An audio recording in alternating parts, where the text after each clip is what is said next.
Ho, ho, ho, o vídeo de hoje é diferente, é natalino e é festivo. Hoje a gente vai trazer para vocês algumas dicas de como organizar a sua cozinha para você estar recebendo, inspirado agora nessa época de final de ano, né? Para você estar recebendo aí na sua casa, mesmo que a sua cozinha ainda não seja perfeita.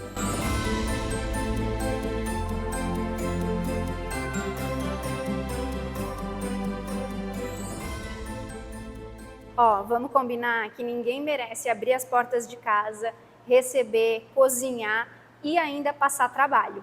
Então, a gente vai fazer esse vídeo pensando nisso, em deixar tudo muito mais fácil para você nessa noite. Mas o importante é pensar que como é que é a logística, né? Como é que essa família funciona no encontro, nesses eventos, para que daí sim a gente possa pensar na organização desse espaço. O que é a dor e que a gente sente também nas nossas famílias?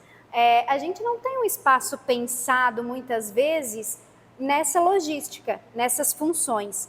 E aí eu acho que aí está o truque de mestre para a gente conseguir alcançar o sucesso da noite de Natal.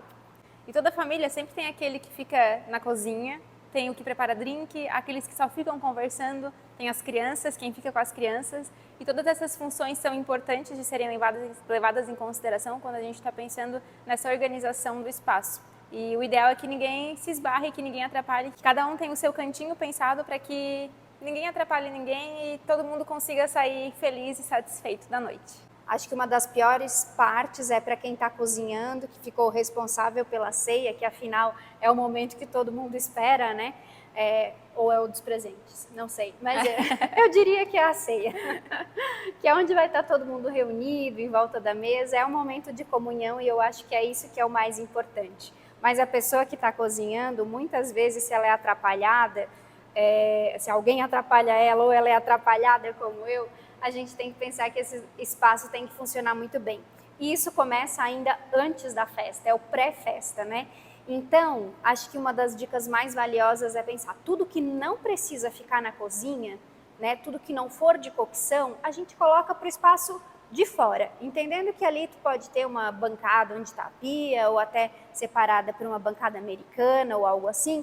Então, tudo que for desse espaço para dentro é de manutenção da cozinha e de quem vai cozinhar. E aí, o pulo do gato é, de repente, você pegar a parte de gelada, a parte de geladeira, né, de bebidas, e botar para fora da cozinha. Assim, você consegue ter uma dinâmica muito mais eficiente desse espaço.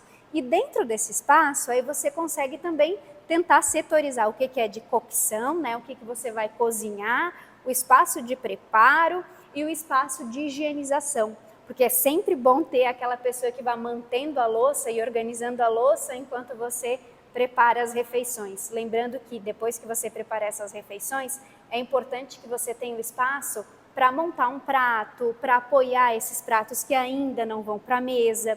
Então, toda essa lógica, toda essa logística, até o prato chegar na mesa, tem que ter essa racionalidade. E a dica bônus aqui é de alguém que não é cozinheira, mas gosta de enxergar e ver o trabalho de quem cozinha, né? É o preparo antes, o pré-preparo, ou falando mais bonito assim, o mise en place, que é aquela parte de organizar todos os alimentos, picar, higienizar antes que os convidados cheguem, porque depois fica só a parte do glamour, né? Eu acho. E agora que a gente já falou um pouquinho sobre essa parte da cocção em si, vamos pensar no que pode atrapalhar quem está cozinhando, né? E acho que são 3 principais coisas que podem atrapalhar nesses casos, né? O primeiro, os aperitivos, as entradinhas, depois as bebidas e, por fim, as crianças. E como que a gente pode fazer para separar esses usos e também dar mais liberdade para os convidados, né? Além de, claro, não atrapalhar quem está cozinhando.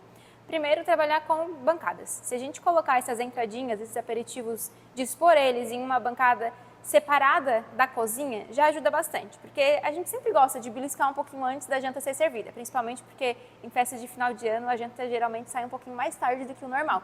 Então, para a gente ir beliscando, deixar uma bancadinha separada, exclusiva, com essa finalidade. Até porque criança com fome dá problema também. E já falando em criança, então, o ideal é sempre ter a mesinha dos inocentes. Deixar um cantinho separado para eles, para quem vai cuidar deles também, para que eles não fiquem correndo pela cozinha e atrapalhando quem está lá ansioso para terminar esse jantar e poder servir finalmente os convidados. Então, o ideal é ter essa separação, se possível.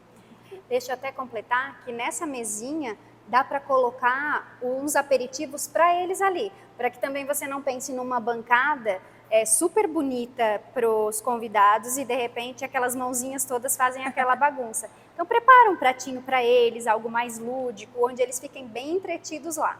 Até porque tem algumas crianças que não comem o que a gente costuma comer, né? Exatamente. Então ter essa separação dos alimentos também é legal. E por fim, então, falando sobre as bebidas. Como eu comentei, o ideal é sempre a gente tirar tudo que não é de cocção de dentro da cozinha, né? E levar para fora.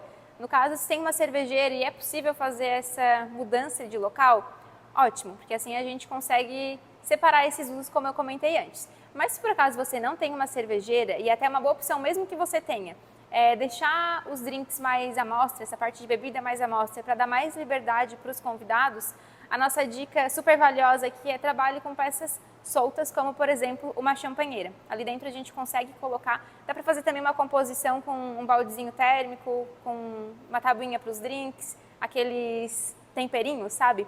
Então deixar tudo bem à mostra, bem à mão, para que as pessoas se sintam à vontade e enxerguem onde aquilo está e não ficar te atrapalhando e perguntando onde que está aquela coisa, onde que está aquilo outro, ou não se sentir mal de chegar e abrir a sua cervejeira, porque às vezes também acontece, a pessoa não se sente em casa e não fica à vontade de chegar abrindo as suas coisas, né? Então deixando tudo mais à mostra acaba facilitando bastante. E aí chega aquela hora, né, que é a hora sagrada, a hora do vamos ver se deu certo, que é a hora do jantar, de servir o jantar. Então, acho que algo bem importante é pensar qual o serviço que vai ter. O melhor de tudo, eu acho, na minha opinião, para essa grande família, né, que sempre tem um pouquinho de bagunça, não tem garçom, não tem nada assim, é a gente servir de um buffet americano, a gente ter um espaço, uma bancada preparada para que as pessoas saiam da mesa, levem seu prato e se sirvam nesse buffet. Ou até mesmo nesse buffet já tenha lá os pratos, os talheres, e aí as pessoas se acomodem em algum lugar. Só quero reforçar, quando a gente fala aqui em bancada, às vezes não é uma bancada, né? Você não tem uma bancada à disposição, mas você tem um aparador, um móvel que sirva para realmente apoiar essas coisas. Uma mesinha pequena, uma mesinha bistrô. A mesinha bistrô pode servir para o bar, que a Maria tinha falado, por exemplo. Então tem que pensar nessas peças assim. E aí você pode decorar também, que eu acho que fica um charme. Eu acho legal esse jeito de servir, porque muitas vezes a mesa não é larga o suficiente para acomodar as pessoas e ainda colocar a comida no centro. Verdade. E além de não ser largo o suficiente, sempre tem aquele que quando vai se servir no final ou vai repetir a refeição, vai lá por cima de todo mundo, assim, catando o que tem que buscar. Então eu acho que é bem legal a gente fazer essa separação da onde as pessoas vão comer e da onde elas vão se servir. Corta para, passa o arroz. Uhum. Dá o suco. Família brasileira. Faltou um garfo. Então, ter comida à mesa, muitas vezes, vai só te dar trabalho. Então, a questão de servir um buffet americano fica bem legal, fica prático para todo mundo. Quem quiser se servir mais, vai lá, se serve e volta. E também tem a questão de que, às vezes, você recebe mais gente do que você tinha previsto ou do que a sua casa previa. Então, é legal que não exista tanta formalidade assim nessa recepção, mas que tenha conforto. E aí a gente pensa, poxa, não tem tanto lugar à mesa, como é que eu vou resolver essa situação? E aqui vai uma dica que eu também achei bem legal. Uma vez eu tive numa palestra com uma consultora de mesa posta e ela até deu a dica sobre essa situação. Você não consegue acomodar todo mundo à mesa? Não tem problema, faz esse esquema que eu falei do americano. E aí, para essa pessoa que às vezes vai sentar num sofá, ou numa poltrona, ou numa cadeira, deixa um suplá para que ela consiga apoiar o prato no colo. Isso é muito legal. Mas aí também sempre tem aquela questão, poxa, sempre tem uma bebida que eu não consigo apoiar, porque se eu estou aqui numa superfície que não é tão durinha, onde é que eu vou apoiar o meu copo? Então coloque mesinhas laterais ou banquetinhas, alguma coisa assim, onde a pessoa possa apoiar o prato no colo e a bebida ao lado. Assim, você consegue receber as pessoas com conforto, informal, né, de maneira mais informal, mas todo mundo fica sentado, todo mundo come confortavelmente.